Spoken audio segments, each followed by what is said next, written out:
All right, wonderful. Okay, good afternoon. So we're going to be talking about the technology we have at the Fellowship here. There's been a few changes recently, and I wanted to let people know exactly what we have and how to get hold of it, and then a little bit about how to use it or how to get support. So we're going to go through who would use technology at the Fellowship, why they might use it, what we have, how you can get hold of it and how you can use it, and then how you can be most effective. So the first is who, and the answer is anybody in the Fellowship really should know what we have, because nearly everybody here does something to do with adult workshops, small groups, children's classes, concerts, presentations, and we want to bring some more people out of the woodwork. And so we want to try and use our technology effectively. And if we don't know what we have, then people end up booking something and leaving the technology out rather than figuring out what we're doing. So that's why everybody could be using their technology. Workshop leaders, small group facilitators, committees is often people who forget that they can use technology, events, and worship leaders. So our worship leaders work really closely with the AV team, so they use the technology that we have here, but particularly for lay-led services, it's really good to tie in so that we know what we have and why we use it. And teachers, which we have some good technology upstairs so far. So why do we use it? We use it for a number of reasons. Some of it is about being more engaging with the audience. So if you are doing something, especially, we say especially with children, but realistically it's people of all ages. If you're talking about something, it's good to show something as well, keep people engaged. And that's another way to bring in multiple voices and perspectives. So if we're talking about something and we're talking from our research, we now have so many tools at our disposal, YouTube, documentaries, things like that, that we can actually bring those voices directly into the room, which is more engaging and more accurate. And so I encourage us to do that as often as we can when we're talking about different perspectives. It brings a more accurate portrayal in. And there's also different learning styles. So people are visual learners and auditory learners. And so if you put all of those together, it keeps people more engaged in all these different ways. And so even though you think that, okay, at a committee meeting, we can sit for 1, 2, 3, 4, 5 hours together and be fine, if you have some of our technology pieces, it might make things go quicker, it might keep people more engaged, and it might mean that they are able to grasp what we're talking about and what we're being together over better. And inclusivity. So this is the big piece for me. This is why I'm interested mainly in making sure our technology happens. So we have, and we're currently and continually improving what we have, especially in the sanctuary, about sound and visual accessibility. We're looking at building our new building so that we have more physical accessibility, and we can help use technology to increase our inclusivity beyond this. So one of the things that we're doing now is recording, and one of the things that we're looking at is we have the capability to live stream events so that people who cannot get to the building either ever or just on that date can watch live, and then of course we can record them and get hold of them later. And so that's one aspect of becoming inclusive. The other is when we have a sound system, more people can hear us, even when we think that we have really loud voices. And we have the screen, but also printed technology. So when we talk about technology, it doesn't mean we never use the analog pieces. So if you notice, we have the words on the screen for our hymns.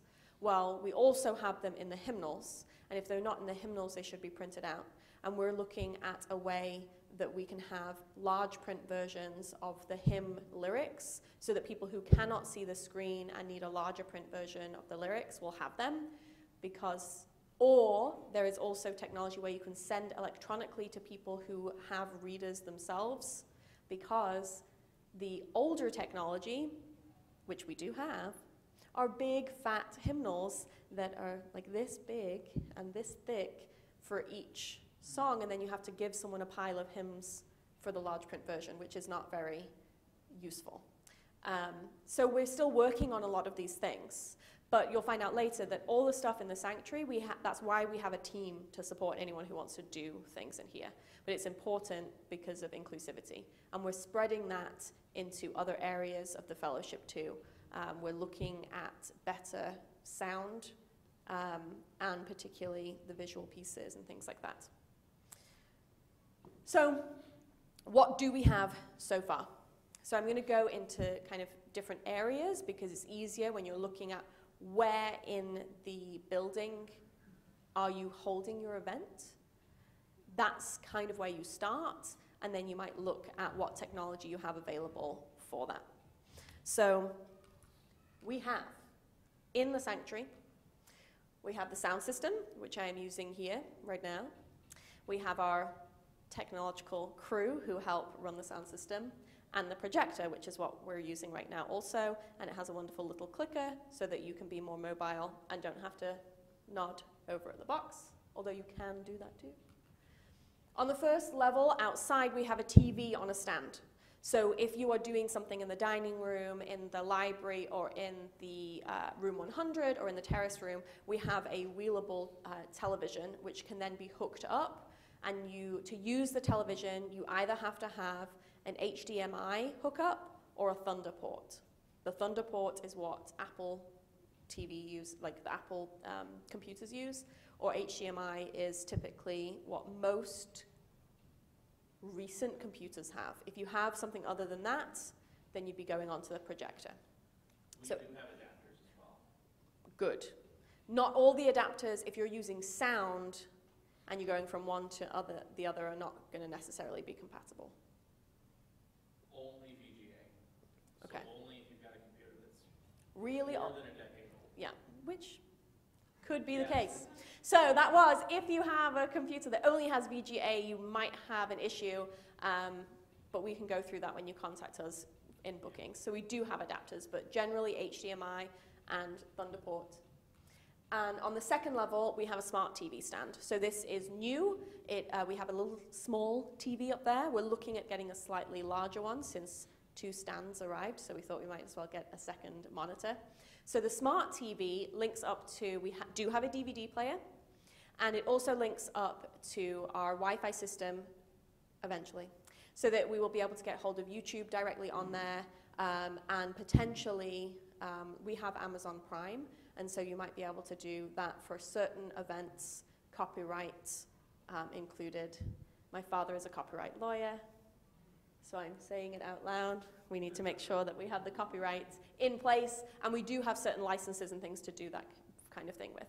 So we have that directly links up to the internet, but we also can link that directly up to a laptop. So if you have something loaded on your laptop, you can put that on there. Both televisions will use USBs for slideshows too. So on Sunday mornings, you might see the announcements on the television out there. That's done by putting in a USB of a slideshow, and then it will play them as well. So you can do a presentation that way. So multi-level, things that are movable. So I brought them down. So we have a projector. We have a couple. So if you're in a room that is not going to be easily accessible for a television, or you need a larger screen than the small television screen, then we have the projector. And so we have multiple adapters. I think we have adapters for nearly everything to use this projector with. And so that's a good one to use, especially if you're in an unusual space. We have laptops upstairs. So in the RE department, we have 4 or 5 laptops that are available for people to use. And so these tend to be the things that would then get linked up to the projector or linked up to the smart television if you wanted to get hold of something. So that if you're running something, you don't have to bring in your own computer. If you don't have one, we have one here. And we also know that we have the connections from this computer to to the TV and all that technology. So we know that these are compatible. So you can use these. You can also use them for any workshops or anything that you might be doing where you might want your participants to get hold of something online. So if you're doing a workshop and you want them to fill out a query online, or you want them to look something up individually, you can rent out all 4 or 5 laptops and have them work themselves so that they don't have to bring in their own. And then we have Kindle Fire tablets. So we have 4 of these. One is childproof, and the others are not. So these are, we were using them for a video game-based RE curriculum last year. And so the good thing about this is that, again, if you're in a workshop where you want people to look things up, you can hand them out, and they're small and easy. The other piece that we will be using these for more often is checking people in on our wonderful database that is Realm. So Realm is web-based, so we can actually bring it up on these. And so eventually, if you don't have the app on your own device, you can check one of these out. And if you've got a committee meeting or a workshop that you're doing, you can be tap, tap, tap, and let us know who went to that event, so that we're finding out who goes to what kind of resources people need, and if people are missing things, if they're suddenly falling off the committees and they're not around, we can then reach out to them and see if they're doing okay as a holistic pastoral care piece. So the tablets are useful in that way, and there are several things, and there are Amazon Fire tablets, so they won't get all the apps. So if there's a particular event that you want to do and there's a specific app, we have to check to see that it is available on the Amazon store, because not all of them are. But I know that there are board games that need an app that go along with the board game, and so I've played that with these tablets and things like that. So there's a lot of interaction pieces, but I want you to know you don't have to bring in your own technology if you're running something within the fellowship, because there's always a risk, especially when we use things like laptops and tablets, that they might get broken. That's okay. We're not going to, please let us know if anything gets broken so we can replace it. But that's kind of part of being in a community, and that's what happens. And so that's why we don't want you to feel like you cannot do a workshop because you can't afford to put your own technology at risk in the building. That's why we have the things. And then we're working on a portable sound system. We do have one that plugs in just to instruments. So for Children's Chapel, for example, we plug it into acoustic guitar at the back, and then we have it playing at the front. But we're looking at more of those kinds of things so that we can project voices in other rooms. So the terrace room in particular is not a great room for audio, and so we're looking at increasing that. 204, and again, is another larger room, so we're looking at more sound system pieces. So keep your eyes open for that, but we do have a small portable system for music. So when you're talking about music, we have some more things along the way than the rest of it. So now you know what we have. How do you get hold of it? So there are 2 main ways. So anything in the sanctuary, you're going to want to talk to the lovely people on the AV team. And the way that we're funneling that now, just for ease, is emailing Stearns. Since he is on staff, he has some more hours to figure that out. So if you want to do anything in the sanctuary, always let the AV team know, because they can let you know what they can do to support you, sound-wise, projection-wise, how you can send over your slideshow to them so that they can figure it out, or you can bring it down so that when you turn up, it's not going to be a stress of how do we do this. And so the AV team are here to support everything in the sanctuary. Everything else, send an email to Katie Julick. So Katie Julick is our, it says accounting, but she does a lot more, and particularly she's doing extra hours for the religious education department. And so for things like the tablets and the laptops and the TVs and things like that, if you shoot her an email, then she'll be able to help us coordinate that so that you don't turn up and maybe it's not there. But if you need support with any of those things, then you can email me. So then I will happily sit down and show you how a tablet works one-on-one if you've never used one, figure out if you want to bring in your laptop or if the DVD works in our DVD player, those kinds of things. So that we can do practice runs. I'm happy, I'm in the building, 5 days a week typically, if not more. And so we can set up a time that we can practice with the technology, and I'll tell you how to use it. So the next piece is how can we be effective? So I just have a couple of tips so we can talk about it. One thing about the slideshows is that the best bet to use slideshows on anything, on whether it's the projector on here or on the smart TV, is really getting it on to be fail-safe. Two different things. One is a USB, and two is on a Google Slides document. So that's if you have a Google account, and we're actually shifting more towards using Google Suites within the Fellowship. If you don't have a Google account, I would recommend it. It's going to be easier.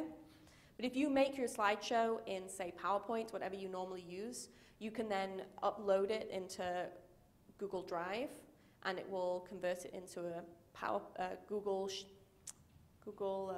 Slides document.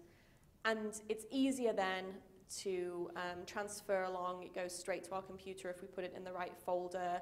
And then if it's on your laptop and it doesn't work, then you can then send the link to another laptop or move it around the building, depending on if suddenly something goes wrong. And so the two most the easiest formats on a USB flash drive and Google Slides. So to be more effective, I've just got a couple of tips for us. Because I think that it is always, well, let me get my own technology to work for me.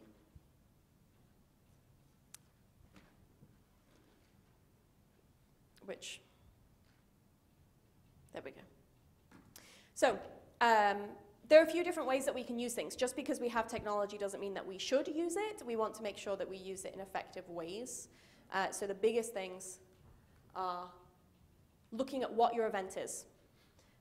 Is it a small group? Is it going to be 4 people?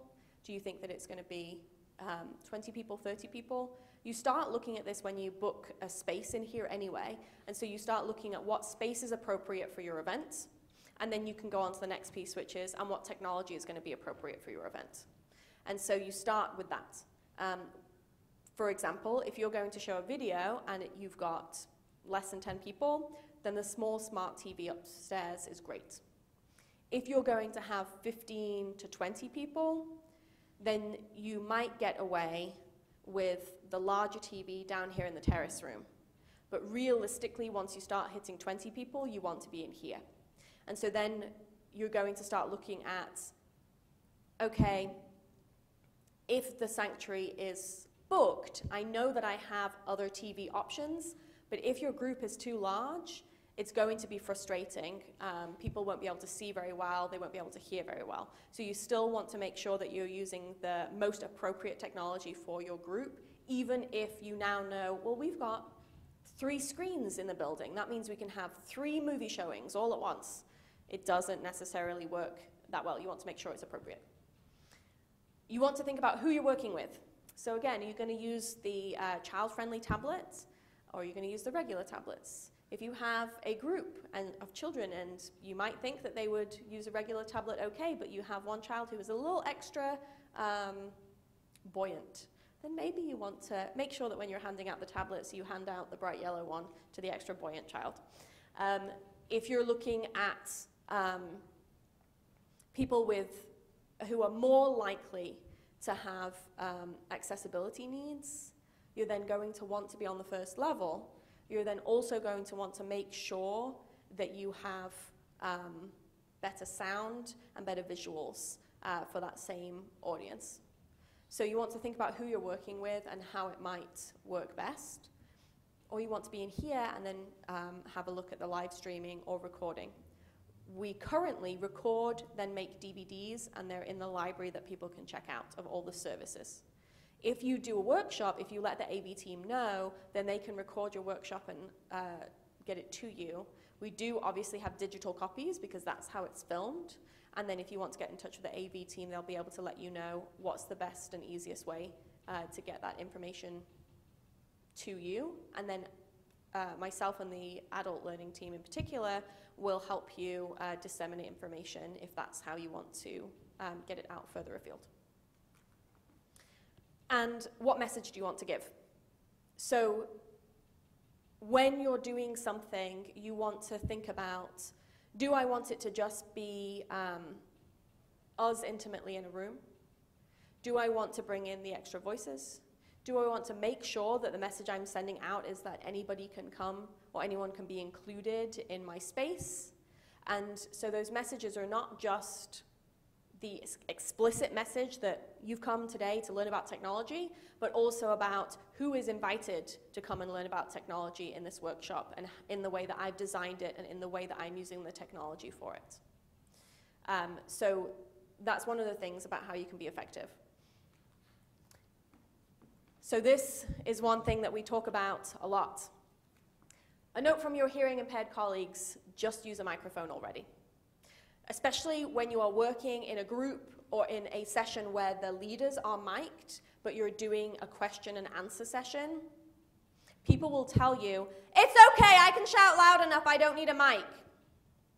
They do need a mic, because it's not just that you might not be able to be projected, but we also have potentially people who are using our hearing devices or who are using that really do need the amplification around the room for their hearing devices to pick it up, or just in general need it to come from a specific direction so that they can hear. So don't let anyone tell you that they're loud enough and they don't need a microphone, especially in big presentations. That's only appropriate if you're in a small group where you would be able to have a conversation anyway. One way you can get away with that is if someone is talking and says something from the crowd, you repeat what they say into the microphone so that you don't have to run around with one, but so that it always goes amplified. Yes? Well, another reason to use the mic has got nothing to do with how loud you talk. If you don't use the mic, it's not recorded correctly, because it only gets recorded by the ambient microphone.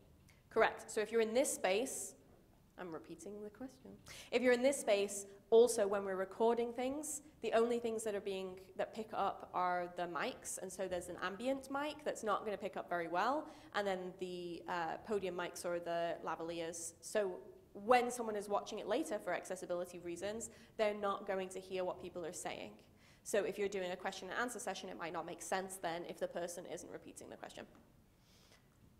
So another quick point. So I looked at the TED Talks, and I went to a presentation once that was really great about how to do presentations. Now, I'm not saying that this is the best presentation slide deck example, but this is one I put together very quickly, and so it's relatively simple, and I thought that was more appropriate for the audience that I'm going to be talking to, because I don't want to make it seem like it's inaccessible to make a good slideshow. The points really are not how beautiful it looks on the screen, but how you use the technology to get your message across. So the first thing you want to do is think about your talk. Think about what you're going to say. Think about the flow. And then at the very end, make your slideshow that goes along with it. You don't want your slideshow to be the thing that is driving your talk, because that's not going to be the most effective or natural flow. So you want to think about your slides last. You want to go for the most consistent look in your slides. I just used a really easy one of the templates that's in PowerPoint, so that it was just the same. Only because it can be distracting to go from one to the other if things are in different colors or different sizes or different shapes and things like that. But it doesn't have to be fancy, it just has to be consistent. So you want to think about when you're transitioning from topic to topic, how that might look. So for me, I had the big pictures up in between the topics so that you knew that we were changing on to the next one. That's a good thing to do in talks, because not only sometimes are you transitioning and it's difficult for people to switch their brains onto the next piece, but if they have a visual clue, then that's good too. So I used images. You can do things like topic headers, but have the header be in a slightly different style than the rest of the slides. So if the slides have a light background, then your topic header might have a dark background, so people are visually clued in to that changing of topic. It's like when you do, again, in schools, when you're giving a visual clue to go along with the transition time. It's just how human brains work at any age, and so it just makes it more effective. Less text, always less text. Don't put all the information up because people aren't going to read it. It's good for key notes. So if I'm talking blah, blah, blah, blah, blah, you can then look at that and remember, oh, she's talking about putting less text up on there. Or if I'm giving you email addresses or whatever, it can be up. Typically, you should have a follow-up. You have all of the email addresses. If you pick up one of the bulletins, all the people are listed. So you didn't have to necessarily write it down exactly from here. But it's good to have that. And then use photos that enhance meaning.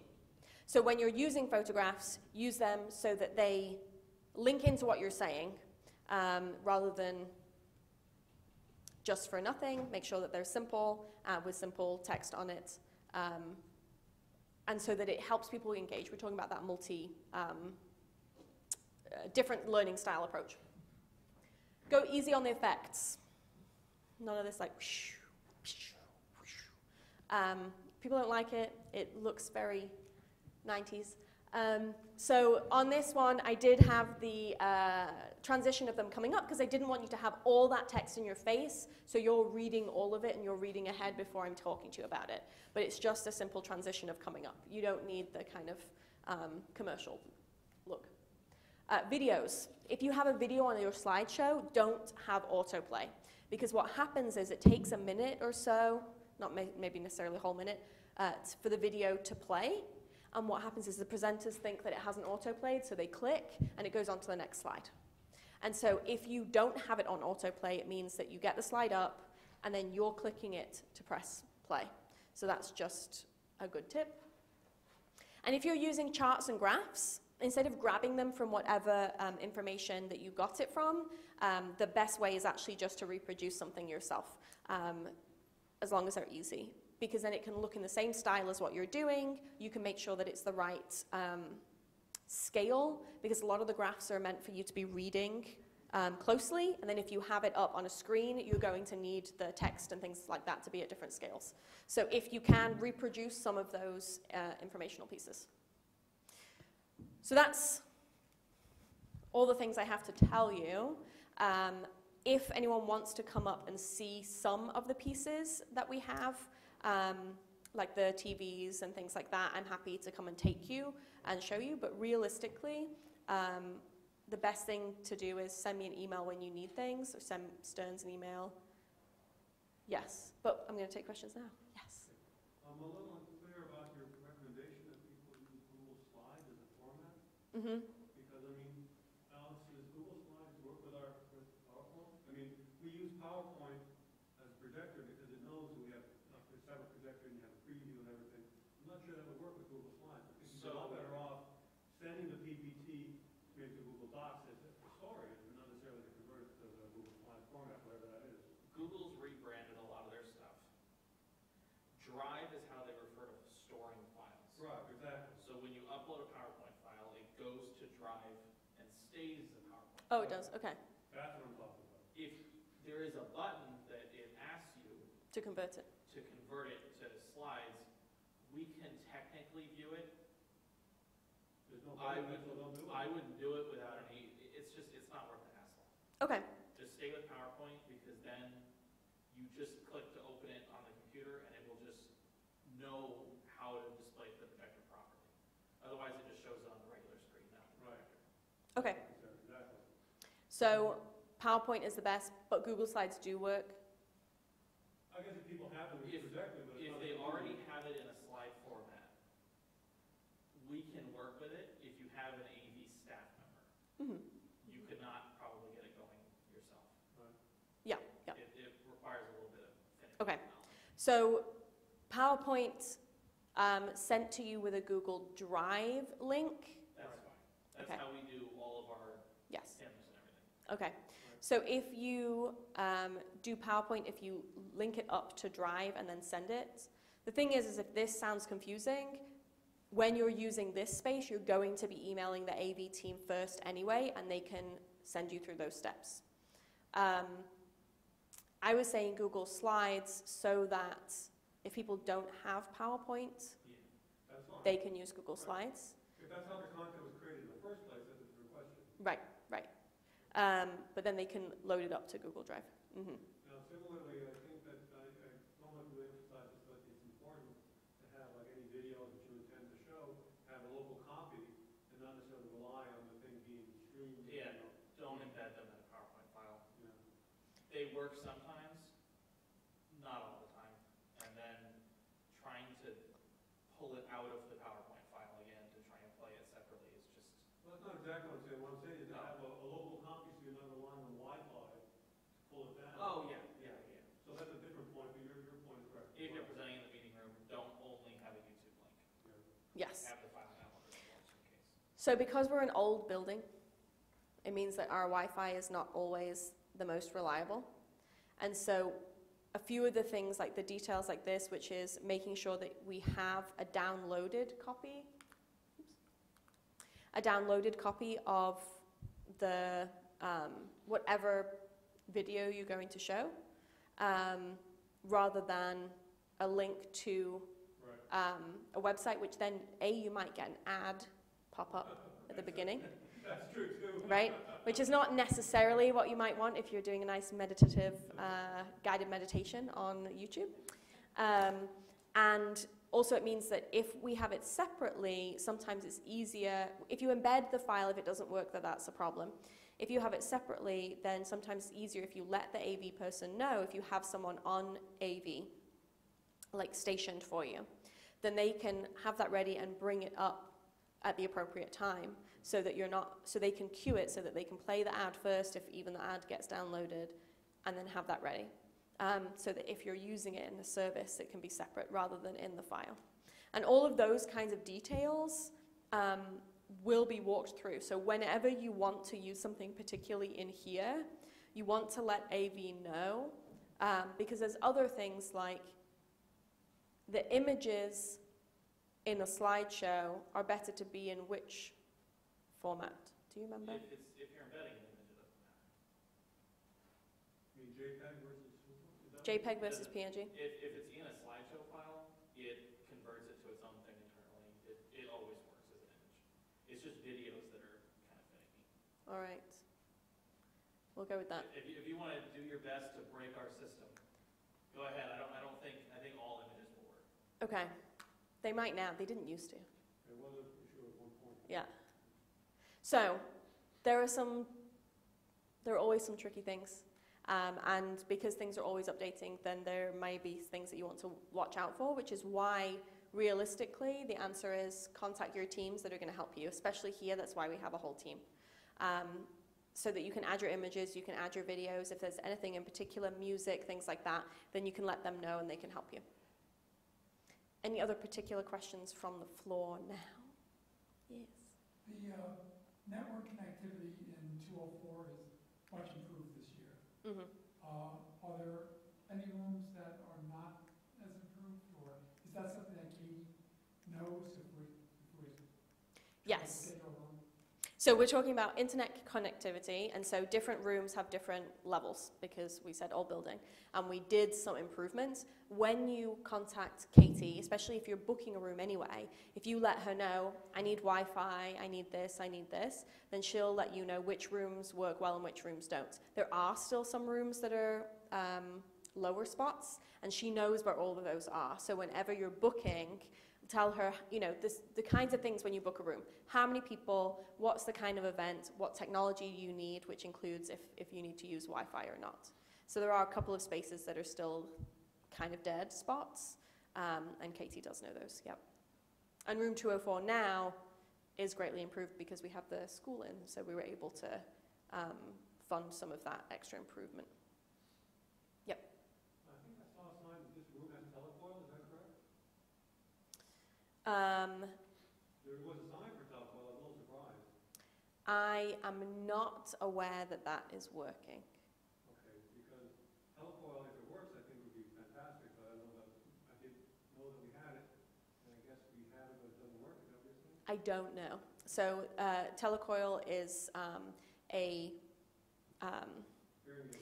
yeah, if you have a hearing aid, before like Bluetooth and things like that, you could set it over to the T setting, which would be telecoil, and then you would get whatever broadcast was coming in the room directly into your hearing aid. I don't believe that that is currently working. That's one of the things that we're looking at improving. And also that a lot of newer hearing aids now work on Bluetooth more often. And so, or they're moving in that direction more, so people can use things like their phones. Certainly not all hearing aids support telecoil. Correct, yeah. So not all hearing aids support telecoil, and then more hearing aids are moving towards Bluetooth, so it's, do we want to make sure that we have both? How do we serve the populations and those kinds of things? The other piece is that we're looking at, currently our hearing system is an in-ear system, which doesn't work for a lot of people. So we are looking at getting